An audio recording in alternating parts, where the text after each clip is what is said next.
Hey, welcome to my studio. Esther Rose, welcome to Southern Songs and Stories. Thanks so much for taking the time to be with us. My pleasure. Thanks for having me. Tell us what's going on in New Orleans these days. Oh, that's a great question, as I am not there right now. So If you find me know. Are you still calling New Orleans home? I'm in between a lot of places right now. This pandemic has really kind of, I guess I call it like a pandemic moved to Taos, New Mexico. So that's where I'm calling from. Wow. So I'd prepared to talk about New Orleans and you're in Taos, New Mexico. It's a completely different spot. That's great. Where are you?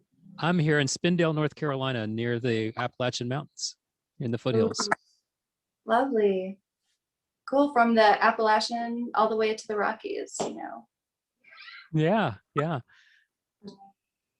So I've been spinning a lot of your upcoming record. It's great. And want to talk a lot about that and other things. I see you've got your guitar out. Do you want to start with the song? Do you want to talk a little bit first? It's your show, baby. Do what you want. All right. All right. Well, go ahead and play for us if you would. Okay, sure. This one has been pretty fun to play from the new record. It's called Good Time.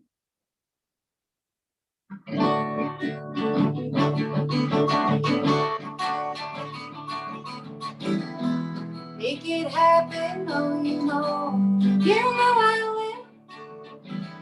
I saw the rolling hills of Nelsonville standing still. Made it everywhere I said I'd be. Now what is to become of me, eternally. It's a good time, having a real good time. It's a real good time, perfect time. Now you're packing up your dirty clothes. You've been out so long, it's starting to show. Now you're lacing up your walking shoes. It's like you thought that they just give it to you. It's a good time, having a real good time. It's a real good time, perfect time. Amen.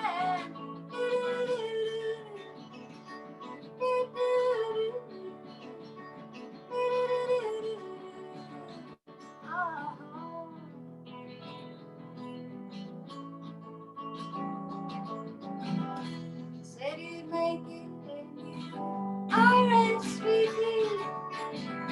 Oh, I can't take it, honey. Come see about me.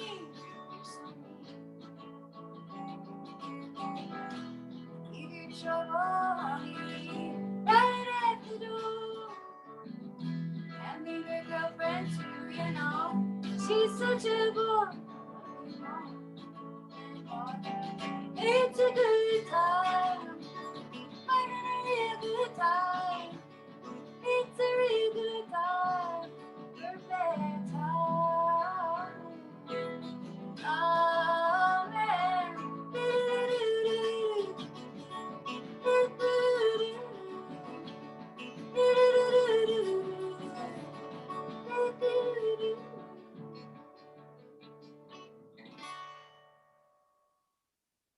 Wonderful.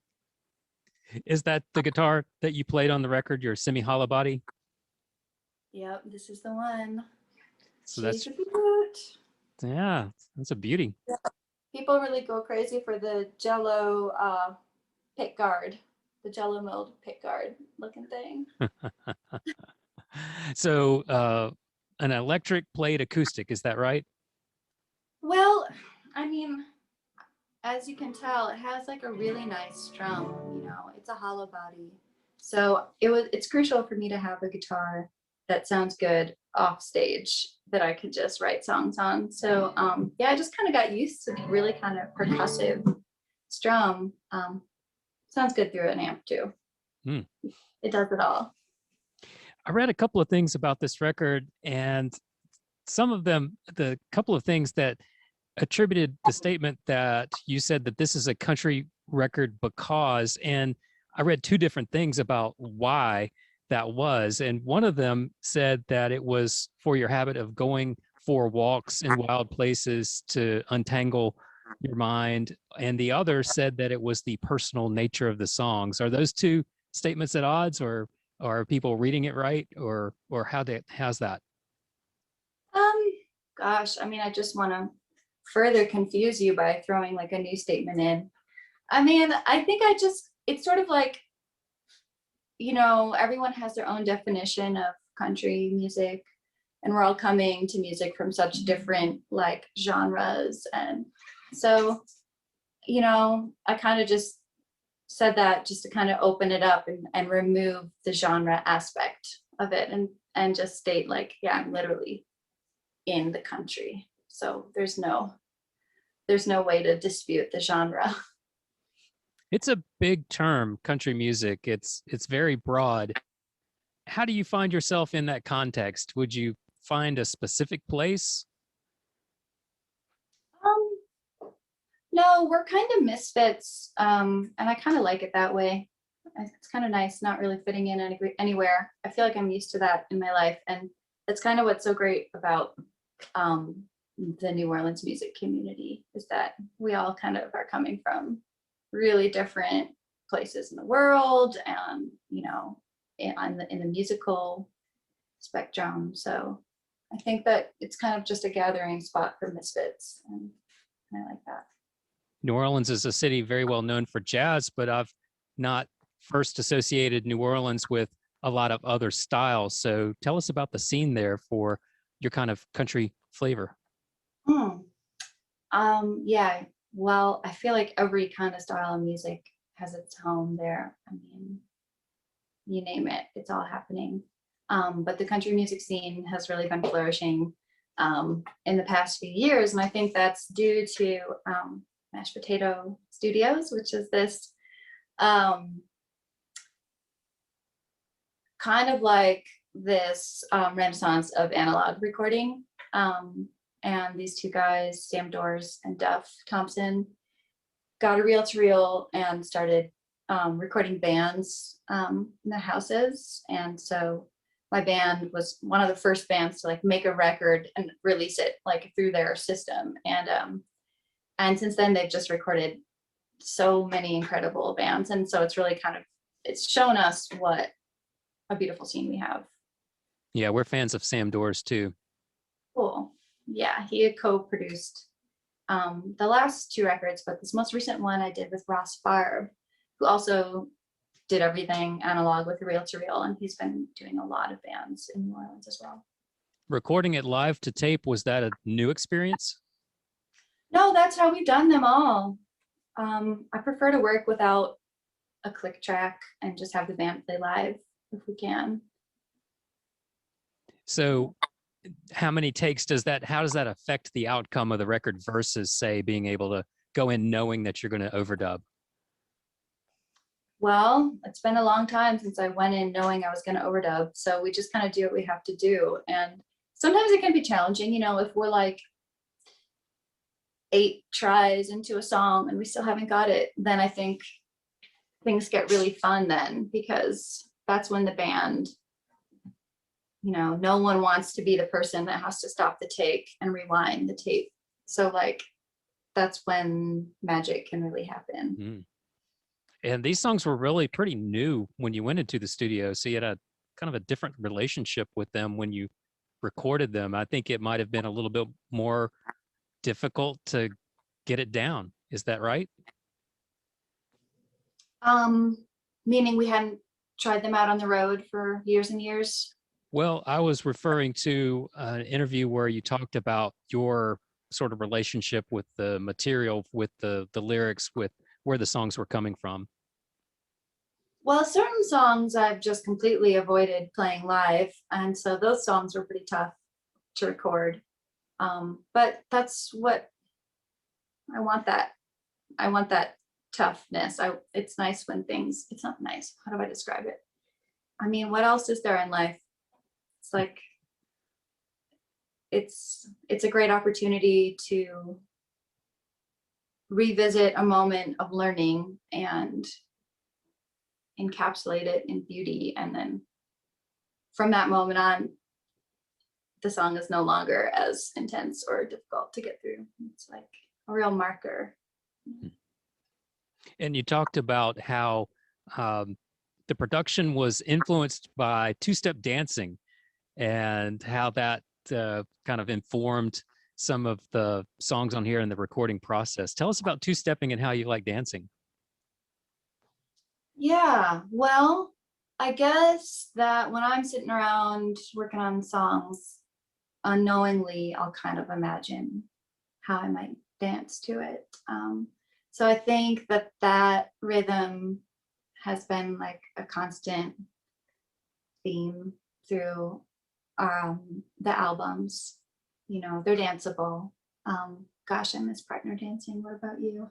Yeah, there's not that much opportunity nowadays. Yeah, but North Carolina likes to boogie. Yeah, it's a completely different setup, you know, down in New Orleans or especially places like Texas. It's not the same. Oh, well, I don't know. I've been to some great dance parties in Nashville, so. Yeah, yeah, that's true too. Um, Tell us about working with Nickelo. I think it's interesting that you've covered one of his songs, Blue on Blue, and you've opened for him. Now, Nickelo is well known in the rock and roll world, but I think he has a lot of sort of grounding in more Americana kind of country music. Can we talk about Nick just a little bit? I'm happy to. I don't know him that well. He was kind enough to take me on tour, and then I went and covered one of his songs. So you know, I know there's been plenty of books written about him with more established. Uh, um, you know, we can talk about what do you want to talk about? I guess when you open up for an artist, it's not necessarily that you're invited into their world. It's really more of that you're doing that performance and you don't necessarily get to know them like we might think. Everybody's different. I've definitely touring with Nickelo was definitely, it was profoundly impactful because um yeah, I've gotten to see a lot of celebrity musicians that have totally made it, and the ones that are humble and kind to the opener and want to have a glass of wine and tell you funny stories. That's how I want to be. You know, it's great when you get to meet your role models and they're kind, incredible people. You've said that you have been terrified of being misunderstood. So what if people misunderstood about you? Um, I think I was speaking to like my fear of just releasing music, right? I started at 27, so I had been used to having like a private life until then, and writing songs for myself and my friends. So it was more of just like being vulnerable, putting my deepest, all-consuming passion to presenting it to social media and the media, and just saying, you know, here you go. I think it was kind of just that fear overall. Um, but that has gotten a little bit easier. Mm-hmm. And here we are. Yeah. Is there anything that you think about that you want people to take away from Esther Rose music that you want them to feel in any certain way or to understand about you? There's nothing that I would say that I wouldn't say in my music. I think that I really want people to listen to the record in its entirety in the sequence. You know, I want people to like have that interaction, and have the interviews and stuff like that be fun, but not be like the primary reason. It's got to be about the music itself. And you've taken a while to make this record, and you've not gotten into the habit that a lot of artists are in nowadays of periodically releasing singles. Everything seems to be driven by the streaming market nowadays. But how would you view the way you're doing it in an album format versus the other way of releasing singles every few months? Oh, I'm open to that. But I do think that with the album, there's kind of like this, the waiting period, right? Where the songs kind of steep a little bit. And at first it can be challenging to like get with that time schedule. But what I think it has actually done is kind of like deepen my relationship to the music and helped me see these songs more as a collection from the past. And I think it's nice, but singles are great because you can, if you write a lot, which I do, or try to like to, you can kind of keep up with your work a little bit. And that's really freeing. So I'm not against them. So have you got your standard desk, your setup that you take with you everywhere? That's always the same there in Taos? I did not bring my little metal writing table to Taos. I didn't. Well, that's a first. Let's talk about that. I knew there was a desk here waiting for me. That was more, yeah. You want to talk about my desk right now? Well, that was a through line for everywhere that you have lived. I think you had talked about that in another interview, where no matter what changed, you always had that as sort of a kind of a grounding point or a reference point, a place that you were familiar with. Wow, yeah, you're right. I'm just totally out here without my special desk. Maybe beyond it, I don't know. Maybe I don't know. That was a time like, post breakup, moving around trying to find like the new home. What's the new home situation going to be like? And things have really shifted a lot for me. So maybe I'm in a better place. I can just work on any desk. Any old desk will do. Mm-hmm. Well, you're definitely in a sunny place. I like the looks of it. Yeah. Oh my gosh, if you could see this view, there's cattle and mountains. Taos is a fairly big city, but tell us about Taos. Is there a music scene of any note? If there is, that's not really why I'm here. I've been drawn to New Mexico ever since I visited. I don't know, 2016. There's high desert themes running through all of my records, and I found that whenever I've stopped and stayed still out here, I've written some of my favorite songs. And so I guess I was just kind of have been paying attention to that urge, and this time of no touring was really kind of a moment that I could actually try to see what this my desert crush is all about, because it's easy to love this place when the weather's great, and I've been away from winter for many years, 10 years, and so coming up here in December, I was just kind of pushing myself to see why and what is going on with my connection here, and investigating that a little bit. Yeah, so definitely some winter weather there in the mountains. For sure. Yeah. You wouldn't want to play us another song, would you? Wouldn't I? I would. I would want to. What would you like to hear? Oh, how about the title track? How many times? Let's do it.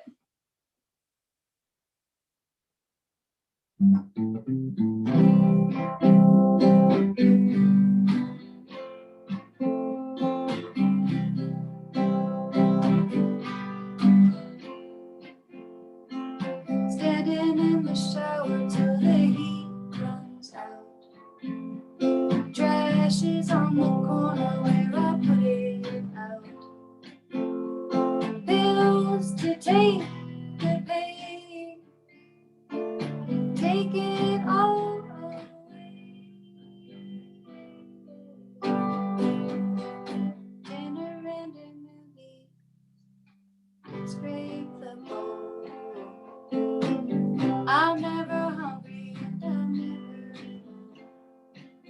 They make pills to ease the pain, but that ain't the easy way.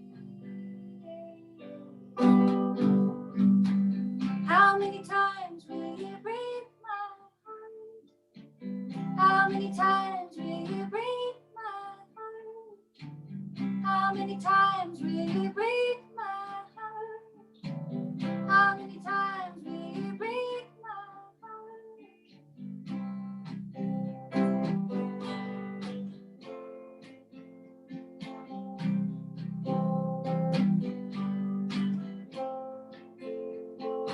Walking through the corridor with my heart pulled up. Don't you stand beside me, 'cause I got that love. Prayers to ease the pain, but I feel it all stay.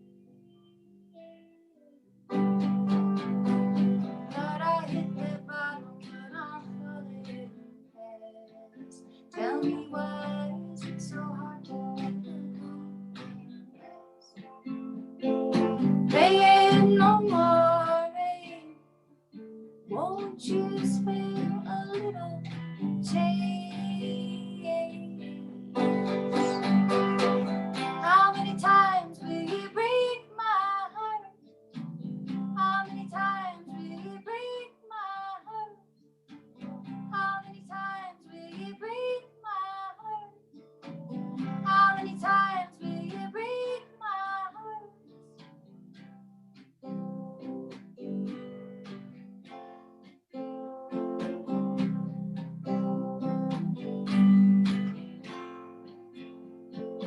Putting on a record, it's my favorite song. Tell me why did I wait so long? Where are you now? Have you got it figured out? Wrap your arms around me, my only home. Getting closer to the ground, turtle.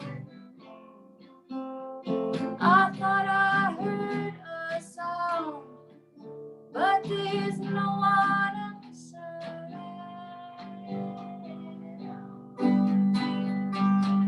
How many times will you break my heart? How many times will you break my heart? How many times will you break my heart? How many times will you break my heart? Ta-la-la,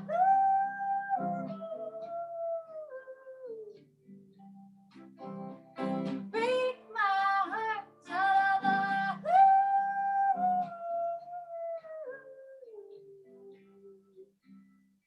break my heart. Wow, Esther Rose. And how many times here on Southern Songs and Stories? What a beautiful voice. I was really hoping you were going to jump in on the backup harmony. You wouldn't want me doing that. Hey, I saw it listed that you've got a few influential songwriters that are important to you, but I didn't recognize some of these names. So can you tell me about Dean Johnson? I hope I'm going to pronounce it right. Faustina Massagat and Kiki Cavazos. Tell us about those people. Yeah, I mean, it would be easy for me to reference artists that are way more well known, that have been just as impactful, like Joni Mitchell, etc. But I guess what I've noticed is that, you know, the people that I know personally that I've shared songs with, or with Faustina in that case, I went to a house show and met her and was totally blown away. Those moments have been so few and far between, that I've been so deeply touched by a record, by a point of view, by a voice, that I just kind of wanted to take the bio as a chance to kind of show or share some music that maybe might be a little bit hard to dig up. Yeah, I think a lot of times people will list off the usual suspects for what they say inspires them. And I've noted over time that artists that inspiration is not the same as emulation, that what inspires you to do something can be completely different than what it sounds like what you're doing. So Wow, really interesting. Yeah, I think that all three of those artists and Dean Johnson's music will be out someday. He's got an incredible record that he recorded with Mashed Potato Studios around the time when I was finishing up my last record. And so I've just kind of had the private SoundCloud link, which is also musicians are, we always are sharing our private, new records years before they come out. mhm. So someday people will get to hear this record and I'm so excited. But yeah, you're right. There's such a difference between inspiration and emulation, and the feeling that I get when I listen to those artists is in my own heartbreak, which is what I was going through when I was listening the most to them. Just like space to be, space to feel. All of these records and these artists are just, there's a lot of integrity in their approach, and I don't know, it's just good. Sometimes I think that inspiration works in a way to unlock something that you haven't discovered yet, in that you hear something, you see somebody else's work, and you don't necessarily try to cop to that. You don't try to copy that, but it makes you realize there's a new way that you can do something too. Definitely, and that's why I really realized that I wanted to share those artists as my inspirations, because there were moments when I was listening to them where I felt just totally free to express myself exactly how I feel. And sometimes it can take a while in songwriting to get there, right? Like you write something that might be clever or a cool rhyme, or just, and then it's like, well, no, that might sound good, but that's not actually what's happening. And for me, it's essential to get to like the present moment and have it be like a very authentic reflection. It could take layers of digging sometimes. Get out of the dream, What do you like to do outside of music? Is there something? Am I missing something? Well, hey, that's fine too. But take walks. Listen to podcasts. Mhm. Sometimes make like dinner and not hummus and chips. All right. Esther Rose here on Southern Songs and Stories. Is there anything that I left out or that you would like to add? I mean, there's so much, but maybe next time. All right. Well, we so appreciate your time and very much looking forward to seeing you play some of these songs live whenever we're allowed to do that sort of thing. Yeah, it's so nice to hang out with you. Thank you so much for having me. Esther Rose, thank you so much. Bye-bye. Bye.